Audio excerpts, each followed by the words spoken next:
বন্ধুরা, ফাইবারে নতুন অ্যাকাউন্ট ক্রিয়েট করার ক্ষেত্রে অনেকেরই অনেক ধরনের প্রবলেম হচ্ছে। যেমন একটি বিশেষ প্রবলেম সম্পর্কে একটু আলোচনা করব আজকে। যেমন অ্যাকাউন্ট অ্যাপ্রুভালের ক্ষেত্রে অনেকেই অনেক ধরনের সমস্যার সম্মুখীন হচ্ছেন। তো আজকে আমি আলোচনা করব অ্যাকাউন্ট অ্যাপ্রুভ কেন হচ্ছে না। একজন নতুন সেলার হয়ে আপনি যখন আহ, একটা ফাইবার অ্যাকাউন্ট ক্রিয়েট করবেন এবং মার্কেট প্লেসে এসে আপনি কাজ শুরু করবেন, বাট আপনি এখন একটা অ্যাকাউন্ট ক্রিয়েট করে সেটা অ্যাপ্রুভ করতে পারছেন না, তাহলে আপনি কাজ করতেই পারবেন না। তো এইভাবে অনেকেই আছেন যারা নতুন মার্কেটে আসার চেষ্টা করে কিন্তু ঝরে পড়ে।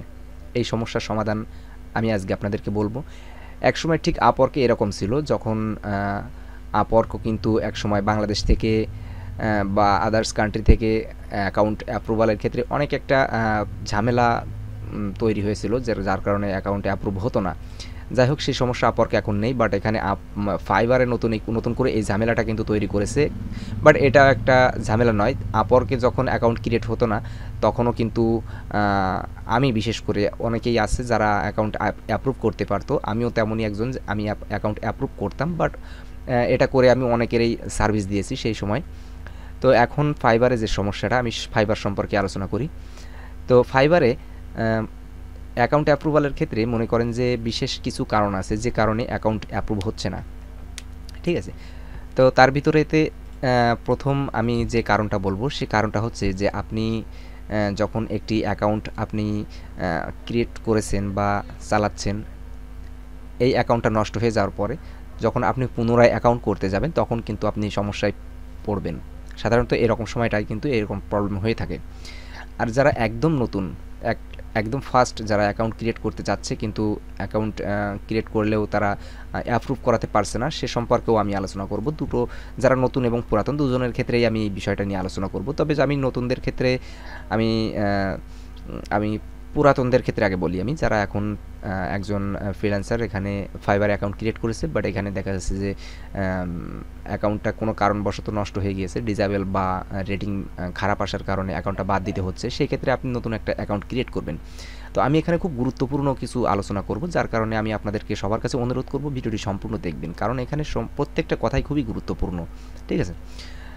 তো এখানে আপনি একজন পুরনো সেলার হয়ে আপনি এখানে নতুন করে অ্যাকাউন্ট ক্রিয়েট করতে চাচ্ছেন, সেক্ষেত্রে আপনার যে প্রবলেমটা প্রথমে ফেস করতে হবে সেটা হলো আপনার যে ডিভাইসটা, এই ডিভাইসে আপনি দ্বিতীয় অ্যাকাউন্ট যখন ক্রিয়েট করবেন তখন প্রথমত আপনাকে উইন্ডোজ সেট আপ করতে হবে অবশ্যই।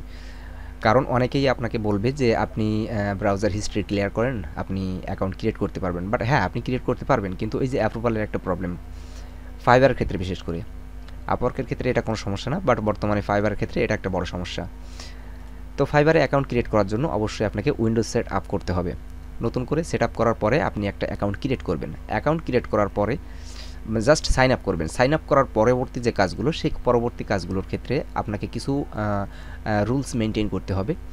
যেমন আপনি একজন যেহেতু সম্প্রতি একজন পুরাতন সেলার, বাট এখন নতুন অ্যাকাউন্ট ক্রিয়েট করতে যাচ্ছেন, সেহেতু আপনাকে সবসময় একটি জিনিস মাথায় রাখতে হবে, সবসময় একটি ইউনিক ধারণা আপনাকে তৈরি করতে হবে, যেটা ফাইবার কিন্তু আপনাকে দেখে বুঝতে পারবে যে না, আপনি একজন পারফেক্ট সেলার।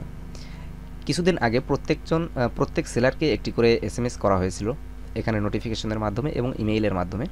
সেটা হলো যে আপনাকে আপনার অরিজিনাল ওয়ার্ক সাবমিট করতে হবে অবশ্যই, এবং সব কিছুই ইউনিকও হতে হবে, এরকম ধরনের একটা নোটিফিকেশন কিন্তু সমস্ত সেলারকে দেওয়া হয়েছিল। আপনি যদি পুরাতন হয়ে থাকেন তাহলে আপনাকেও এই ধরনের একটা নোটিফিকেশন আপনাকে দেওয়া হয়েছিল, বাট আপনি যদি একদম নতুন হয়ে থাকেন তাহলে কিন্তু এই ধরনের সমস্যা আপনাকে অবশ্যই পড়তে হবে, কারণ এই সম্পর্কে আপনি তো একদমই নতুন, আপনি বা জানেন না। আচ্ছা, যাই হোক, এখন আমি আপনাদেরকে বলবো, কারণ এখানে মনে করেন যে একটা নতুন প্রোফাইল যখন আপনি সাবমিট করতে যাবেন, সেলার প্রোফাইল যখন আপনি বিকামে সেলার অপশনে ক্লিক করার পরে যখন আপনি একটি নতুন প্রোফাইল সাবমিট করতে যাবেন, তখন আপনাকে বিশেষ কিছু ক্রাইটেরিয়া আপনাকে মেনটেন করতে হবে। যেমন আপনার যে একটা অ্যাকাউন্ট ক্রিয়েট করার পরে আপনাকে যে মূল প্রোফাইলটা কোন রিলেটেড বা কোন ক্যাটাগরি, সেই ক্যাটাগরির উপরে ডিপেন্ড করে আপনাকে সুন্দর করে একটি ইউনিকিউ টাইটেল আপনাকে তৈরি করতে হবে। কোন টাইপের মানে ক্যাটাগরিটা আপনাকে সেট করতে হবে, যেখানে লিখে লিখে দেওয়ার অপশন আছে সেখানে আপনাকে সুন্দর করে লিখে লিখে দিতে হবে। আচ্ছা, সেখানে আপনি নিজে টাইপ করে লিখবেন, কোনোটা কপি করে বা কোনোটা দেখে দেখে আপনি পেস্ট করবেন না। ঠিক আছে? এটা সম্পূর্ণ নিজস্ব একটি মাইন্ড ব্যবহার করবে, আপনি নিজস্ব মাইন্ড ব্যবহার করবেন। আচ্ছা, এরপরে আসি, যখন আপনি অ্যাকাউন্ট ক্রিয়েট করার পরে মানে মানে আপনার যে মূল ক্যাটাগরি দেওয়ার পরে আপনি যখন আপনার মূল টাইটেলটা আপনি ওখানে দিলেন, দেওয়ার পরে যখন ফুল ডিসক্রিপশনটা আপনাকে লিখতে হবে, সেই ডিসক্রিপশনটা অবশ্যই সুন্দর করে হাতে টাইপ করে লিখতে হবে। কখনোই আপনার অন্য কারো একটা প্রোফাইল থেকে কপি করে এনে বা আপনি আর্টিকেল স্পিনারের দ্বারা আপনি কখনোই এটা করতে যাবেন না যে আমি সেম লেখা থাকবে বাট ওয়ার্ডগুলো বা সেন্টেন্সগুলো পরিবর্তন হয়ে আসবে, এরকম ধরনের কোনো কিছুই করার কোনো প্রয়োজন নেই। আচ্ছা, এরপরে আসি, যখন বিকাম এ সেলার করার পরে আপনি যখন অ্যাকাউন্ট সাবমিট করলেন, সাবমিট করার পূর্বে আপনাকে আরও 3টি অপশন দেবে এখানে। যেমন মনে করেন যে সোশ্যাল মিডিয়া লিঙ্ক করতে বলবে, আপনার ফেসবুক, গুগল, টুইটার বা এই ধরনের যে সাইটগুলো আছে সবগুলোই ইউনিকও হতে হবে। যেমন মনে করেন যে আপনি যে অ্যাকাউন্টটা ইতিপূর্বে আপনার ফাইবার অ্যাকাউন্টে ব্যবহার করেছিলেন, সেই অ্যাকাউন্ট কিন্তু আপনি চাইলে এখানে দিতে পারেন, বাট এটা কখনো দিতে যাবেন না। আপনি আরও একটি নতুন ফেসবুক অ্যাকাউন্ট এবং যে নামে আপনি ফাইবার অ্যাকাউন্ট ক্রিয়েট করবেন সেই নামেই ফেসবুক অ্যাকাউন্টটা থাকতে হবে, ঠিক আছে? এবং আপনাকে প্রথমেই সাইন আপ করার সময় ফাইবার অ্যাকাউন্ট অবশ্যই আপনাকে একজন ব্যক্তির নামে তৈরি করতে হবে। কেন? কারণ ভবিষ্যতে আপনাকে ভিডিও ভেরিফিকেশন অথবা এনআইডি প্রুফ বা ডকুমেন্ট প্রুফ যখন চাইবে তখন আপনাকে অবশ্যই আপনার ডকুমেন্টের সঙ্গে প্রোফাইল নেমের ম্যাচ হতে হবে, ঠিক আছে? এবং যে নামে বা যে ব্যক্তির নামে আপনি অ্যাকাউন্ট ক্রিয়েট করবেন সেই ছবির সেই ব্যক্তির প্রোফাইল পিকচারটা আপনাকে আপলোড করতে হবে। এগুলো করার পরে আপনি যখন প্রোফাইলটা সাবমিট করবেন, প্রথম পর্যায়ে আপনার প্রথম স্টেপ কমপ্লিট হয়ে যাবে। কমপ্লিট হওয়ার পরে আপনাকে একটি গিগ অ্যাপ্রুভ করাতে হবে। গিগ মাঝে মাঝে দেখবেন পেন্ডিং অ্যাপ্রুভালের অপশানে থাকে, এই যে ঠিক এখানে পেন্ডিং অ্যাপ্রুভালের অপশানে থাকে। আপনি যখন পেন্ডিং অ্যাপ্রুভালের অপশানে না থাকবে, অর্থাৎ আপনাকে এখানে অ্যাক্টিভ দেখাতে হবে। কীভাবে দেখাবেন সেটা আপনার ব্যক্তিগত ব্যাপার। কীরকম? মনে করেন আপনি একটা গিগ তৈরি করেছেন বাট এটা অ্যাপ্রুভ হয়নি, বাট সেটা কিন্তু পেন্ডিং অ্যাপ্রুভালে চলে গেল, ঠিক আছে? কিন্তু যদি এটা অ্যাক্টিভ করে ফাইবার, তাহলে কিন্তু এটা অ্যাক্টিভের স্থানে আসলো। অর্থাৎ এটা কিন্তু আপনাকে সেট করতে হবে। কীভাবে? আপনাকে সুন্দর করে এমনভাবে একটা গিগ তৈরি করতে হবে যাতে করে ফাইবার আপনার গিগটা অ্যাক্টিভ করবে, ঠিক আছে?